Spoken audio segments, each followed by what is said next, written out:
Motherboards come in more sizes than most people realize.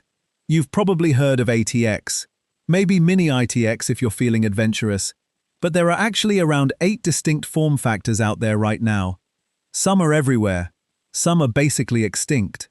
And picking the wrong one means your board either won't fit your case, or your case has enough empty space to store a small family of raccoons. So let's break down every motherboard form factor and figure out which one you should actually care about. ATX. This is the one you picture when someone says, motherboard. It measures 12 by 9.6 inches, and Intel introduced it back in 1995 to replace the old AT layout. It became the standard because it gives you room to breathe. Multiple PCIe slots, 4 RAM slots, solid VRM layouts, and enough mounting points to sit rock solid inside a mid-tower. Think of ATX like a full-sized kitchen. You've got counter space, cabinet room, and enough floor space to open the fridge without doing a backbend. The numbers that matter are expansion slots and power delivery. Most ATX boards offer up to 7 expansion slot positions, 4 DIMM slots, and a standard 24-pin power connector. The mounting hole pattern is universal. Any ATX-compatible case will fit it perfectly. If you're building a gaming rig or a workstation and don't have a specific reason to go smaller, ATX is the safe pick. It's not overkill, it's just the default. The myth here is that bigger always means better. A premium Mini-ITX board can absolutely embarrass a budget ATX board in build quality and features. Micro-ATX. If ATX is the full-sized kitchen, Micro-ATX is the apartment kitchen that somehow still works. It measures 9.6 by 9.6 inches, a perfect square, and it's been around since 1997. The whole point is giving you most of what ATX offers in a smaller package. You still get up to 4 RAM slots on most boards. You still get a couple of PCIe slots for expansion. You lose some room, usually dropping from 7 slot positions down to 4, but most people only use 1 or 2 anyway. The real appeal is price and flexibility. Micro-ATX boards tend to cost less, and they fit in both Micro-ATX cases and full ATX towers. That combo makes them the go-to for budget builds. The key specs to watch are VRM quality and rear I/O. Cheaper Micro-ATX boards cut corners there fast. For gaming, a solid Micro-ATX board handles everything just fine. The common mistake is assuming Micro-ATX means worse. It doesn't. It means less expansion room. If you're not running 3 GPUs and a dedicated sound card, you will genuinely never notice the difference. Mini-ITX. This is where things get fun. Mini-ITX measures just 6.7 by 6.7 inches. VIA Technologies introduced it in 2001, and it basically created the entire small form factor PC movement. That's a motherboard roughly the size of a hardcover book. It fits in cases smaller than a shoebox. The trade-off is obvious. You get 1 PCIe slot, 2 RAM slots, tight VRM layouts. Everything is packed in like a game of Tetris, played by someone who's dangerously good at it. But modern Mini-ITX boards are genuine engineering marvels. High-end models pack Wi-Fi, premium audio, and serious power delivery into that tiny footprint.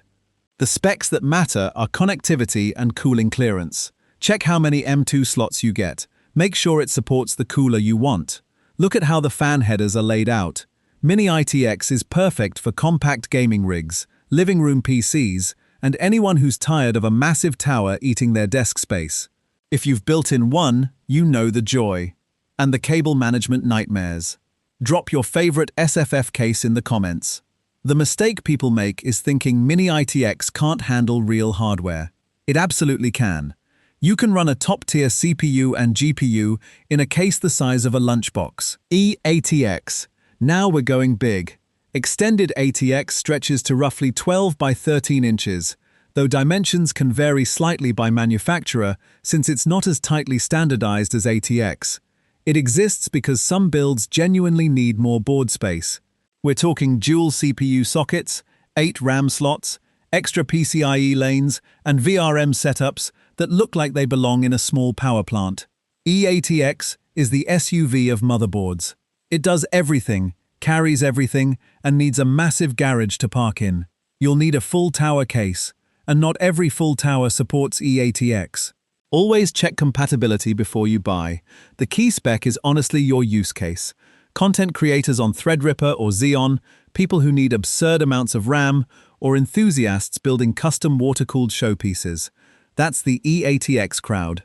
If you're gaming on a single GPU with one NVMe drive, this is overkill. Like, comically overkill. The myth is that E-ATX is the best form factor because it's the biggest. It's not better, it's more. And more only helps if you actually need it. DTX and Mini-ITX. AMD introduced DTX back in 2007, and most people have never even heard of it. DTX measures roughly 8 by 9.6 inches. Mini-ITX shrinks that down to about 8 by 6.7 inches. The idea was smart.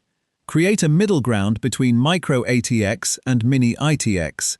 A board with 2 expansion slots instead of 1, in a smaller package than Micro-ATX. It made perfect sense on paper. In reality, barely anyone made cases or boards for it. Micro-ATX and Mini-ITX had already locked down their categories. DTX showed up to the party 3 hours late with a great personality and no friends. You'll occasionally spot Mini-ITX-sized boards from certain manufacturers, but as a formal standard, it's a footnote. The lesson is that form factors don't just need good specs, they need an ecosystem of cases and accessories around them. Without that, even a logical idea fades away. Thin Mini-ITX. Intel designed this one around 2012 for a very specific job, all-in-one PCs and ultra-slim desktops. It keeps the same 6.7 by 6.7 inch footprint as regular Mini-ITX, but slashes the height. It uses SO-DIMM laptop RAM instead of full-size sticks. The power connector is a slim DC jack instead of the bulky 24-pin ATX plug. Everything is low profile. The result is a board that fits inside enclosures barely thicker than a laptop.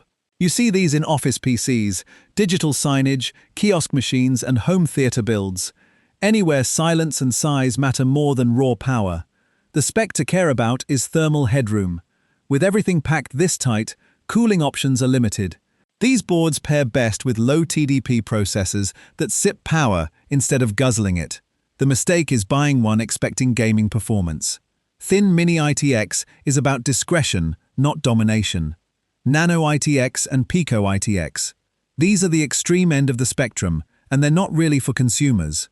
Nano-ITX measures 4.7 by 4.7 inches. Pico-ITX shrinks even further to roughly 3.9 by 2.8 inches. VIA Technologies created both for embedded systems and industrial applications. Think smart kiosks, robotics controllers, in-vehicle computers, and medical equipment. You won't find these at your local PC shop. The CPUs are typically soldered on, the RAM is fixed or minimal, expansion options are basically zero. They exist because some machines need a full computer brain in a space smaller than a credit card. If you're building a standard desktop, pretend these don't exist. But if you're building a robot or a custom arcade cabinet, now you know they're out there. From a full-sized ATX board with room for everything to a Pico-ITX smaller than a playing card, motherboard form factors cover a wild range. Most people will pick between ATX, Micro-ATX, and Mini-ITX. That's where the real action lives. But knowing the full spectrum means you'll never get confused by a spec sheet again, and you'll definitely have ammunition for your next PC building argument. If you could only build with one form factor for the rest of your life, which one are you picking? Let me know in the comments. If this cleared things up, a like genuinely helps the channel more than you'd think. Next up, we're breaking down every CPU socket ever made and why there are so impossibly many of them. Click the video on screen right now.